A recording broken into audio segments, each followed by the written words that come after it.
not hear about that. I'm sorry, I was busy setting up a All right, undivided laptop. 34%. Let's see if we can get a jump back in it. On the internet, but inadmissible in any court of law. Can I get 6 is minutes. Wednesday good for you? Because Bummer. I get up in the morning and I just stay in bed till about 1, and then I don't even shave most days.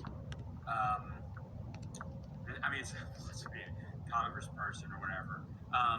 An effort to create a full physical border infrastructure. An effort to create a full physical border infrastructure. Where does the money come for a border wall that covers the entire southern border of the United States? Because there's a dude in Florida they can call if they want an earful about how Mexico won't pay for it. Change. Also, by the way, this is Chip Roy's group who said this. Where the fuck does that money come from? Border enforcement policies enforce our laws in the interior, which is to say to go after lawbreakers who are roaming free among us. And because what, the CBP and ICE don't do that? They just see somebody like, that guy's stabbing someone. Don't bother him. He's not a citizen. Just let it happen. Finally, target cartels and criminal organizations. Biden. What? When? What? Oh, all right. That's it. Targeting criminal organizations, and I certainly hope we don't defund the FBI then. Border policy a complete disaster. Oh, it's terrible. Leaving. Yeah, I mean, to some degree, I agree. Leaving Title 42 in place and artificially increasing the number of crossings to make it look like millions of people are crossing when it's the same 100,000 over and over again. It looks like the House is at the very least going to be making some genuine effort.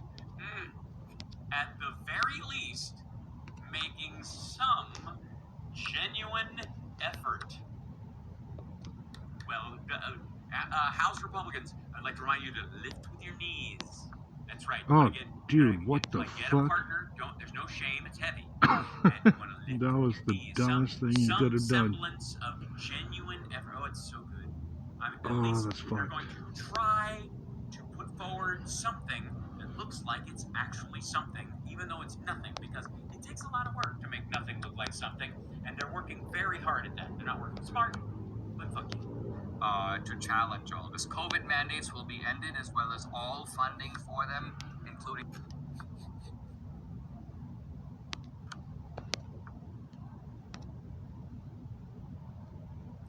Literally, what COVID mandates? By the way, all the school ones and business ones, business ones they can't control. School ones, it's just added to the regular inoculation that you have to get for the rest of shit. And these people, only people who balk at that are the same people who don't want to get fucking measles and polio vaccines. So-called emergency funding. Including so-called emergency funding, because who in the fuck thinks that COVID is a fucking emergency? I mean, what in the world would make you think that COVID in any way is, of all the things in the world that's going on right now, COVID itself is, I mean, it's not a problem. This is there you go. Hold on. There you go. COVID. There you go. There's your cases. Look at that. 2 million cases. China COVID deaths expected to hit $36,000. Sorry. There you go. Look at this. China's COVID deaths expected to surge to 36,000 a day over Lunar New Year. That's next week. Next week in China, where they don't have a functioning vaccine, 36,000 Chinese people a fucking day. Airfinity boosts China's expected death rate by 11,000 a day. Findings suggest a significant health burden in the next fortnight, the next 2 weeks. China's likely to see 36,000 COVID deaths a day during the Lunar New Year holidays. That's a 2-week period, by the way. Making one of the most deadly periods of the pandemic, according to an updated analysis of the largest outbreak the world has ever experienced. By the way, you think that number, and by the way, they only count people who die directly of COVID-related pneumonia, if there's anything else going on, and again, these are the same people who are like, if you had cancer when you were hit by a car, then the car is not to blame. The drunk driver is not to blame because you were going to die of the cancer anyways. That's their feeling about COVID in general. A lot of right-wingers and the Chinese government. Same fucking thing. Revised figures from the independent forecasting firm Airfinity added 11,000 deaths a day to its December 29th estimate, a jump that shows the breathtaking pace of the outbreak and the lack of clear information about how it's spreading in the world's most populous nation, allegedly. Dude, come on.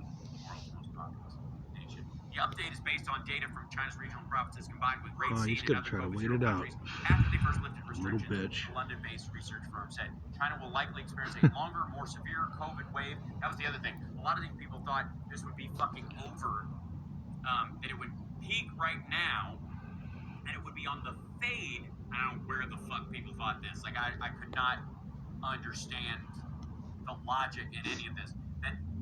That it would peak this week, Charge your phone, and then as Fred. New Year came, it would actually start going down, which is the exact opposite of logically that it would have. Like, of course it's going to get a double spike. Even if it was on the way down, the number of cases spreading through everybody interacting and everybody going home and taking it home with them is of course going to drive the number up through the fucking roof. Like, literally, people were saying that, like, by mid-January it's going to be the peak and then it'll go down for. I don't even know how's your brain function. China will likely experience one longer, more severe COVID wave rather than peaks and valleys as the traditional festival marked by millions of people returning home to reunite with their families.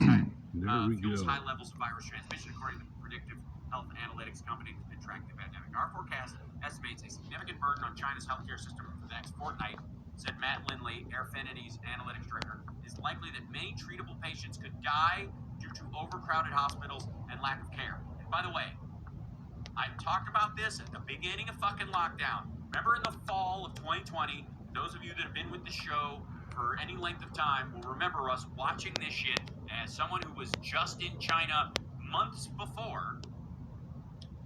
This whole story of they're building hospitals. Oh my God, China's building hospitals so quickly. It's amazing. And they weren't building hospitals. They're fucking prisons. They're basically dying quarters. They put you in there. They shove food under the door. If you survive on your own, they will let you out maybe in 10 days. But most of the people they put in there were symptomatic and in bad shape and ended up dying. And then they just rolled them over, wrapped them up in fucking plastic, and buried them. It's horrifying. There is no fucking way that China has lost fewer than 17 million people since 2020 to COVID. Minimum. And because even in the beginning of it, this is pre-Delta, when they were like, we're opened up because zero COVID won, and America and all these other places, they're fucking around and finding out. China was having parties giving the finger to the Western world because we got past it because of our zero COVID policy. And then they had to shut down multiple times again. Remember they had like festivals and all that kind of shit that they were showing. Those fucking people died.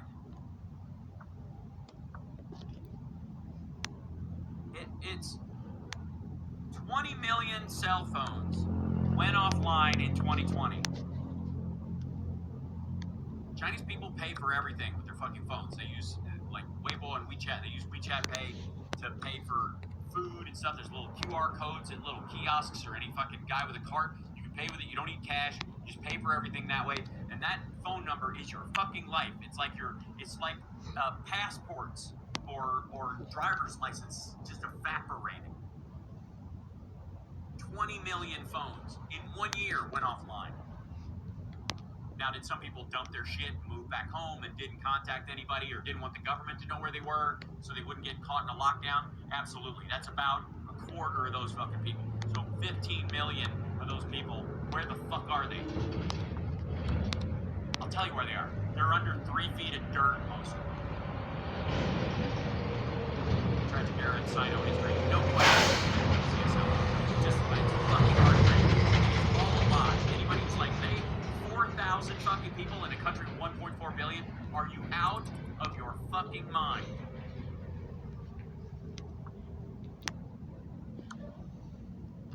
And now it's just gonna get worse. 36,000 fucking people. Meanwhile, this Dinesh is in soundly in the China's gonna eat our lunch crowd. Still. A lot of times, by and large, the Biden administration is kind of like, ask and you shall receive. It's an emergency. We need to have this allocation of additional money. And the House GOP answer now, no.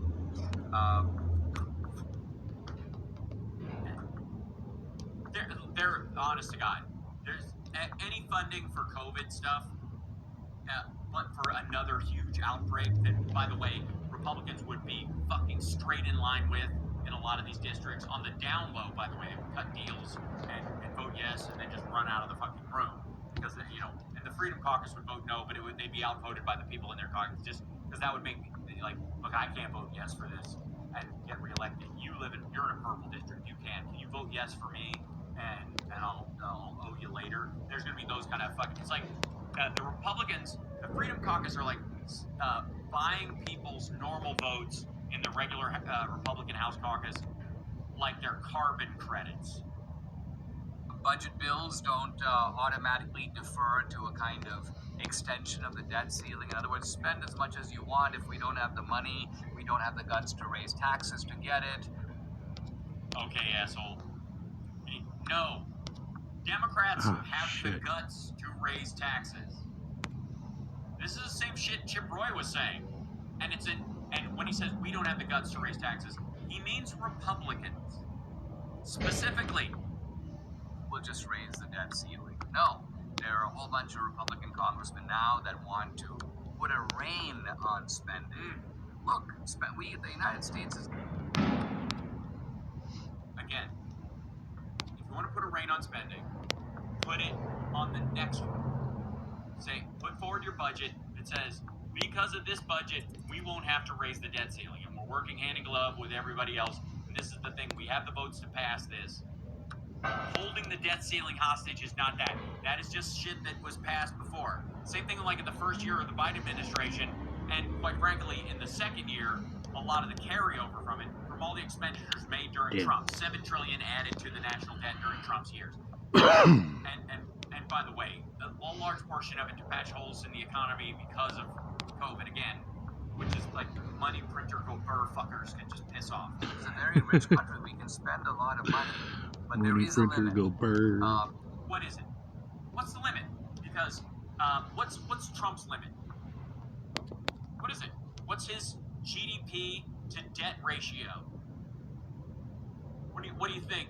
Anybody got a guess that his GDP to profit ratio is a profit to debt ratio for the Trump organization since 1992, when he essentially took the entire thing over from his dad? What do you think? Servicing debt and having debt versus how much profit he gets. What do you think? 3,000%? What's the debt payment for the actual profits?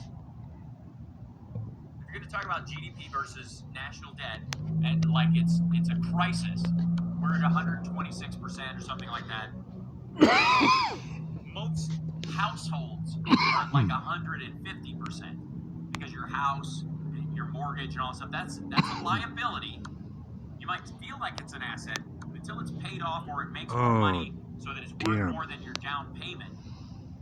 And the housing market's going down next year. The rental market is going to crash. There's going to be all this wailing and gnashing of teeth from investors in the real estate market. Person to person, it's not going to fuck you up at all. If you're going to stay in your house for a few years, they'll be in a fucking panic and yammering about shit. But what do you think Trump's profit to debt ratio is? I'm guessing it's at least in the 3,000%. At least. Because and again, the debt ceiling argument, did any of these people think it was stupid for Trump to refinance all of his debt with whoever would give him a better rate all the time and squeeze it out and never pay it off? Because that's just way to become a poor country is to keep. By next year, do you mean 2024 or do you mean 2020? You mean me or him? Outspending your need. Wait, George Santos drag queen photos are now emerging on Twitter. Get out. All right. Sidebar, Mr. President, if I may, Chairman. Come on now. Come on. And watch this be the fucking thing. It's gotta be. So, hold on.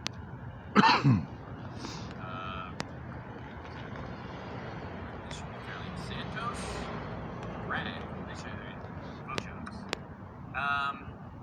Brazilian drag queen who was friends with George Santos when he lived near Rio. There he is. Said everyone knew him as Anthony, never George. Yeah, Anthony DeVolder. Or by his drag name Kitara. Confirms this is a photo from 2008 drag show at Karai Beach.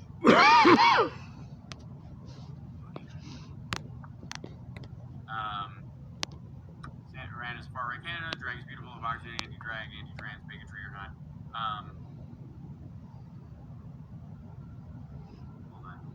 George Santos under scrutiny with him. Ask him about Kitara Ravash, his drag name and pageant queen.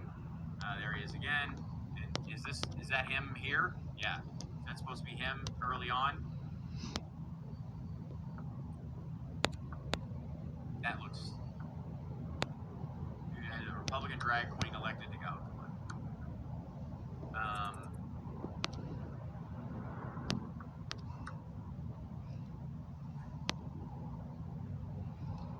Maybe he has so many filtered pictures. It's hard to tell which ones are real and which ones he would act that looks like something he would post anyways with an old filter on a phone.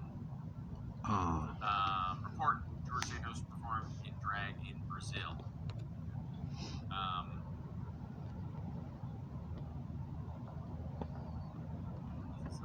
Yeah, that's the picture of him. There you go. Again, it's honestly, we don't have a problem with drag. The problem we have is this shit. This weird, picture of him as the Nazi with the burned palm in Raiders of the Lost Ark. Now, what shall we talk about? Yeah, well. By the way, there is a difference between drag and gag drag. This is gag drag, not only because it makes you gag, but because, whether you enjoyed it or not is immaterial. Yep, so there you go. Has he responded? Latest. George Santos scored of ND LGBT drag shows and went by the name Kitara in Brazil. How many names does this motherfucker have?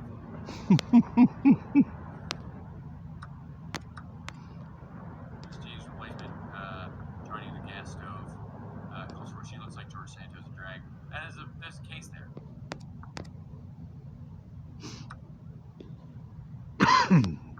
Yeah, this. Hold on, I have to. Give me 1 second. Let's see.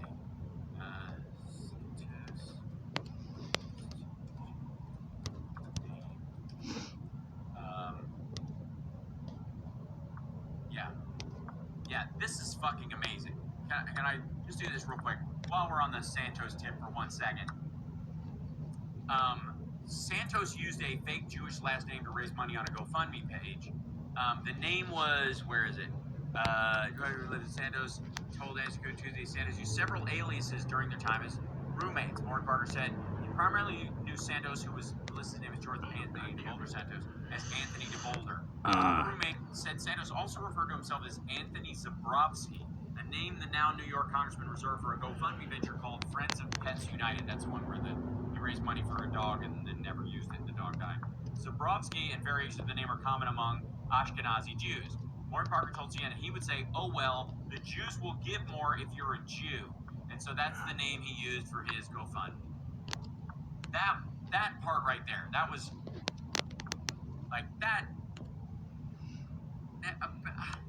the I'm a proud Jew thing and the Jewish thing. That's creepy and fucked up enough, right? That's just lying and gross and whatever. This is fucking racist. This is just bigoted, straight up just Jew hatred. The way to manipulate Jews into giving you money is make them think you're a Jew.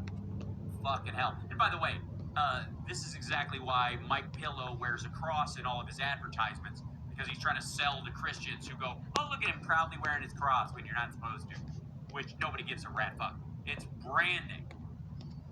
This, though, that is fucked up, right? The Dems trying to ball in this guy. Here's the problem, and this is to some degree on us, but then it's also a point of pride for me, is that Democrats have a tendency that if they view you as part of a marginalized community or a minority with lived experience that is unheard, they will give you the space to have that, even if you're fucking making it up. There were people on the Democratic side of the aisle that came to the defense of Rachel Dolezal, for fuck's sake, the woman who pretended to be black to run and became the head of the NAACP chapter in fucking Seattle. She's not black. She isn't. She's not at all. That's not a thing. You can't trans-race yourself just because you feel like it. It's fucked up. It's weird. No. Stop it. You can enjoy the culture, though. You dress like people from another culture if you fall in love with that shit. I know plenty of kung fu nerds that walk around. I'm one of them, in like Chinese kung fu jackets and shit like that, because it looks cool and you like it and it's inspiring and you think it's great and it resonates with you. Cool, but that does not make you Chinese or black or Korean or even white, for fuck's sake. Like, stop it. You're not, like, if you want to learn to play the fucking bagpipes, it doesn't make you Scottish. I'm just saying. It's so fucking stupid. And that's one thing. Like, and this kind of goes to, like, what you would say is, like, transposers, or what they call trans-trenders instead of transgender. The transgenders, people who, dress, provocatively as women or provocatively as men. They're not drag. They're playing on the, the positivity that is given out to trans people right now as we try to make a transition from vilifying to accepting as a society. There's some people who jump on that and go, hey, I can gain a little, it's almost like the stolen valor to some degree, to pretend to be, that group when you're absolutely not. And there's an element of it in, like, Harry Styles and other people wearing dresses on stuff like, I'm cool with it, which is not the same thing as being trans, and it's almost like you're borrowing from the imagery that trans people have in a way that they're having a hard time dealing with, and you can get away with it because at any time you can just go back to being you. In the same way that Rachel Dolezal, if she ever ran aground of the difficulties of being black in Seattle at some point, could just go back to being a white lady. You understand what I'm saying? It's different when you have an out. Now, do I give a shit if a straight male artist decides to wear a dress as a thumb in the nose or whatever? Fine. But it doesn't make you brave. It's not bravery because you have an out. That isn't your life. You are borrowing that imagery from people who are transitioning at this current time in history. I honestly, I think it's a little fucked up. Whenever when I see stuff about, Harry Styles wearing dresses and that kind of stuff, or those kind of people, I'm like, it just feels like you're stealing. How, like, there's stolen valor when someone wears military garb or pretends to have been in the military or pretends to have seen battle to get the honor that comes with that. I would call this stolen sympathy. That you are using the renewed empathy of society or the renewed sympathies of society for people who are finally coming out or being able to explore who they are in reality, when you're just playing like it's a fucking sandbox. It's the same problem I have with some people who, and this is not about non-binary people, but some people who identify as non-binary, when in reality it's just cosplay for them, and they're giving the finger to a part of society, which is, again, at any point, without any, issues with their own gender identity or whatever, could just go right back to it. Yeah, it's victimization appropriation. That's a great way of putting it, Lingo. And I think it's fucked up. What about David Bowie? David Bowie wasn't wearing dresses, per se. And even then, he was doing it as a punkish act when he would wear like feminized, shiny clothing. It's different. How about a good old imposter? That's different. That's like the, Jessica / Jonathan Yaniv in Canada. People like that who take advantage of the freedoms that we're trying to give to people who are trans in terms of like, bathroom status, and take advantage of that. Because again, there's a difference between being trans and someone who is an autogynephiliac. The BTK killer would dress up in women's clothing, wear a mask, and imagine himself to be his own dead victims. That's not trans. That's autogynephilia. He got a fetished sexual arousal from momentarily pretending to be that. Eddie Izzard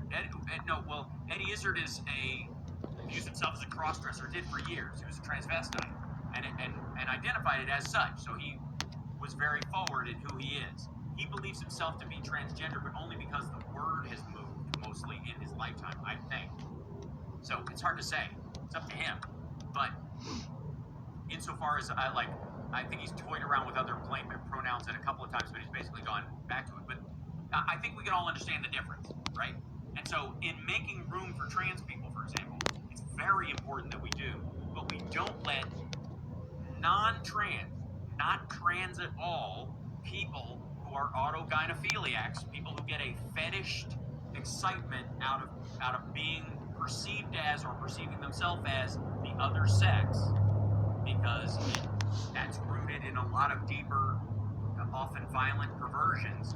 Those folks don't get the rights that we're trying to give to trans people, because it's not the same fucking thing any more than Rachel Dolezal deserves a scholarship that's supposed to be set up for black people. Does that make sense? There is a difference. And I think that's partly where the argument is. Partly where all this shit is in the, I think on the Democratic side of things, there's a rush to protect people who are trans and protect LGBT people, which I think is very good.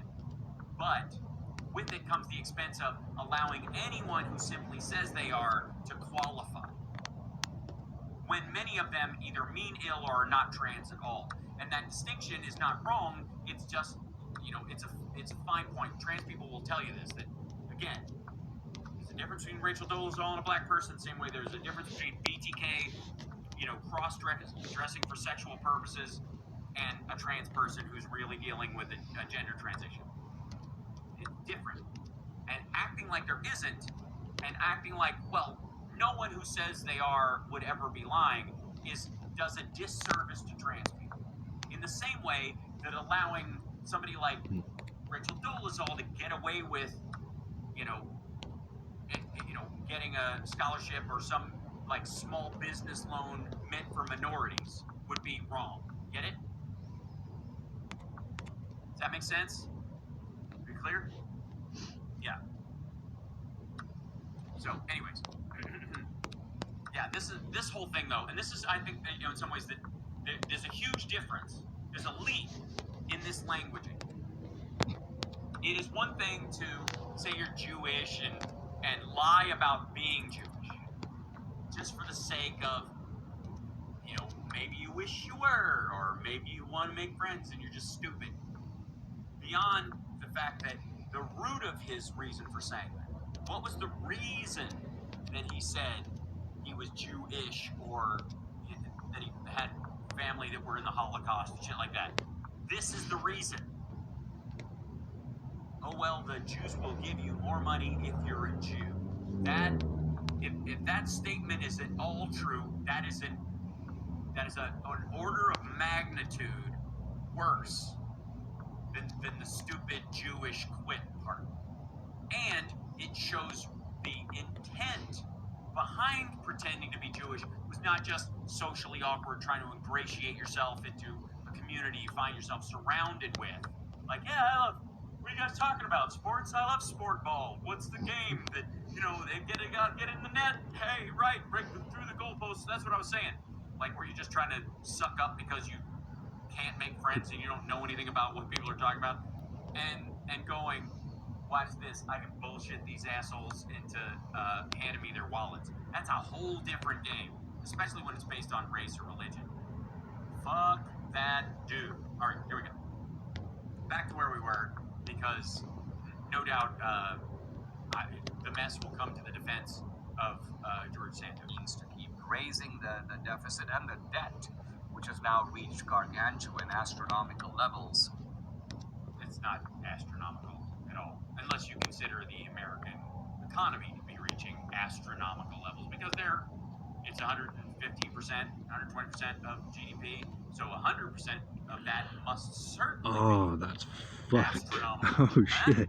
No, right, America's a third world country, shithole, right? So, introducing an element of fiscal prudence. Now, will all of this pan out? Will all of this Oh, result in good things? I don't God. know. We have Will it result in good things? No, not at all. to be cautious, and we also Yes, be guarded. Don't get your heart broken again. Once bitten, twice shy. have to be vigilant in keeping our House members on their toes, so to speak. Yes, keeping people on their toes, in stress positions. What you want is your already edgy, fucked up, psychotic, paranoid Congress members to be behaving like they're in Abu Ghraib while they're on their toes. Why don't you make them stand on an upside down paint bucket with electrodes on their nipples, you fucking asshole?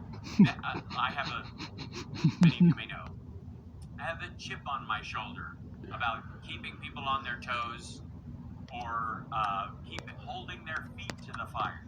Those two analogies, the people who use them can go fuck themselves. Don't believe in torture analogies to get people interested. If they're not interested, don't elect them if you have to sell them on your ideas so much so that they only will keep their promises if you torture them. Get the fuck out of here. Oh, X5 more. Thank you so much. Water Goddess, thank you so much for the super chat. And Robert, thank you as well. Larry, thanks to Hal, stream and the chat for sincere and stimulating topics. And thanks to Ficus, my favorite character, for his razor sharp punditry. He doesn't know which side of the fence he's on right now. He's very confused right now. It's a rough time for Ficus.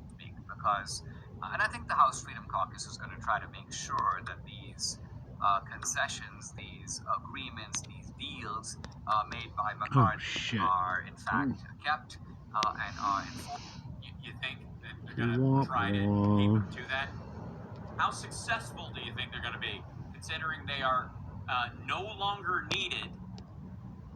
And, oh, by the way, can I remind everyone that while it only takes one person to call for the speaker's vote again, there's only one option where he doesn't have the majority of them, where they don't get right back to the present vote, is if you whip 5 or 10 other people anyways. So running it down from 5 to 1 had zero fucking meaning. If you can't bring people on board, then that 5 or 10 group of people, then it'll be a failed vote any fucking way. And just waste your time, and the Democrats can sit there and go, fuck, man, we go through 4 more days of this horse shit. We're not holding their feet to the fire. Never mind, I believe you stood up. We're gonna last it. Yes, I did. Because if they're not, let's remember, it only takes one member of the House to put McCarthy's own speakership up for a vote. Right. But it takes at least 10 people to go with you, which is higher than the 5 number, which is why he didn't give a fuck. And it just puts you back in the same position. So that one person, be it Lauren Boebert, be it Matt Gaetz, be it Perry, be it Chip Roy, be it any of these motherfuckers, they come out and they go, let's call for a vote right now. Hell, if a Democrat does it, all it does is makes the Freedom Caucus vote present again. Like if a Democrat, literally, if a Democrat just called for it, I call for a roll call vote on the speaker, and they can do a whip count and go, hey, how many people are here? How many we got? How many people? They got 12 people out right now. Do we have anybody out? Everybody's here. Madam Speaker, I would like to call for Madam President, I would like to call for a roll call vote for Speaker, because they wouldn't have the votes to keep him in. It's just dumb. But on the Republican side, they would need at least 10 to back them up. That's why he went from 5 to 1. It didn't fucking matter. Just like, and and for what? How does that result in making him keep his promises? If you don't put a bill up that will never get the fuck out of the House so that I can flex back home about what a failure I am to get actually any legislation through, I will call for a vote where the votes will basically bring out exactly the same way they did last time. And in best case scenario, and worst case scenario, we'll have 4 more fucking days of bullshit like we had last time, with no one waiting in the wings to take over the spot if we don't. Have at it, fuckos. I give a shit. And by the way, this is him going through the list. Was there anything in there that worried any of you other than the debt ceiling stuff, which I call bullshit on? It will absolutely get that. And the Democrats can afford, because, by the way, the Democrats largely have the states that have the most money, can afford to ride it out longer with local support for people than red states can. The first squeeze comes to red states when you shut down the government, or you do this kind of brinksmanship with the debt ceiling. Anything else? Like, honestly, what the vote to repeal the 50,000, any of this shit, any of it, it's a fucking joke. Even a fucking church commission to look into the deep state. I mean, I'm happy about it because it's gonna give me a shit ton of programming, and you and I are gonna have a laugh going after this shit. It's gonna be hilarious. But am I worried about, like, what are they gonna do? Draw up some charges and refer him to Merrick Garland's DOJ and expect him to what? Act swiftly? Right? Do you see? For what, like a year and a half? Meanwhile, they're gonna lose Santos. They're gonna lose 4 others at least. There's gonna be a chance that there'll be a vote in the fucking spring for the House, not because somebody's called for a vote simply because they don't like it. You know, Kevin's not keeping his promises, but because Democrats will go, hey, wait a minute. Fuck, we have the votes to actually, we're in control. What time is it? That's what happened. And it only takes one of them to stand up and have the vote. And it's a whole new Congress by like June. Now, some of it might take longer depending on whether they drag their feet on special elections or whatnot, or if guys hold out, or Republicans are not going to they're not going to kick anybody off short of them going to straight to fucking jail. Like, they're not going to drop you or make you resign unless you're fucking sentenced, including Santos. Like, I fully expect, because McCarthy needs every fucking vote he has, that he's going to hang on to Santos with both fucking hands. Yeah, they can, well, Jacko says they can pass, Biden will veto. He won't even pass the Senate. He won't even have to veto it. Good Lord. So I'm just, yeah, everything's DOA in the Senate in that regard. And if they don't want to wreck the economy just to, flex for their folks back home, they're going to have to come up with actual solutions that they can stomach. And there are none. Because they're not going to raise taxes, and they're not going to cut the bigger programs, because none of them can fucking afford it. So get ready for a bunch of showboat committees and votes on bills that won't go fucking anywhere. And to all the force the vote folks that, like, we have to force a vote on Medicare for all to get people on board to show where they really are. No. One of the reasons Democrats don't want to pull that up is because if it fails, because they don't have the votes across the board, it's harder to bring it up next time. And I got news for you. Just because somebody's Democratic and in a Democratic district doesn't mean the majority of their constituents want it in that way. They might want a public option, but that won't be enough for a bunch of people. So they'll just, even if you vote for a public option, and that fails because it's just still not enough, Because again, that's, you know, you might, there's an argument about the public option in reconciliation, but you've got to have the House. And you need a lot of votes. Because, and again, filibuster being what it is, that's what holds it back. So, anyways, I love you guys. I'm gonna drop out and go back to sleep because I didn't do too bad. I had a little bit of a nap, not much of one. Cats. But we're doing, you know, I think I'll be back to my total self tomorrow. And by the way, tomorrow dude. I'm going to be on like I've got local press here out the wazoo, 8 a.m. and 10:30 a.m. in the morning. I'll be tweeting from the places while I'm there. One's a Zoom thing and the other one's in studio. And then I'll be home for the afternoon show. Should be good. And then I'm going to be on Steph's show 8 a.m. on Friday. Roll straight to my morning show. And then I've got press after that at like 12:15. And then regular show in the afternoon. So it's going to be full days. And in between those things, I'm not saying a fucking word because I got singing to do.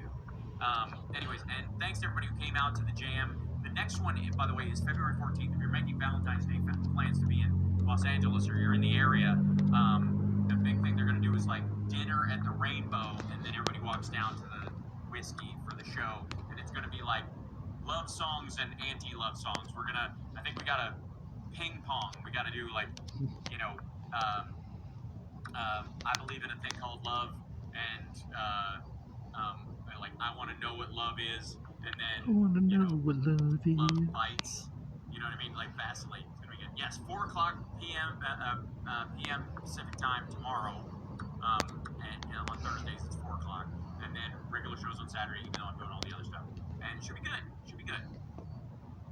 Al Washington, please come up here. I would love to, Janoon, but I currently don't have an agent because I let mine go. Because they can't function as an agency because the SEC stopped the merger between the two agencies, one of which I belong to, and so nobody knows who they work for the last fucking year. Nothing was happening. So I'm like, goodbye. And so I'm a free agent right now, and I'll land on somebody right now, but quite frankly, I got a lot going on with just our little show. As it grows, don't forget to like and subscribe. That helps a lot.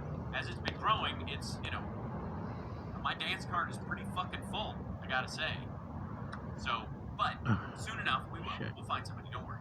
Anyways, much love to you guys. I'll see you tomorrow. Take care of yourself and take care of somebody else. And bye-bye.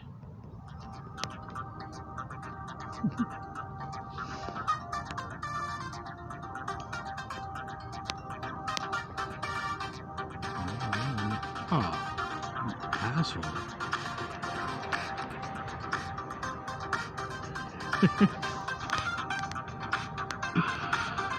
Oh man, good times.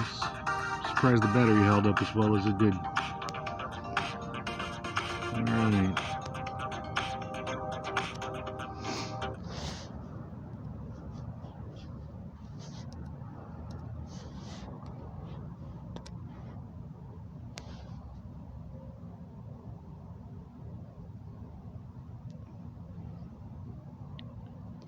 I might mess with this one.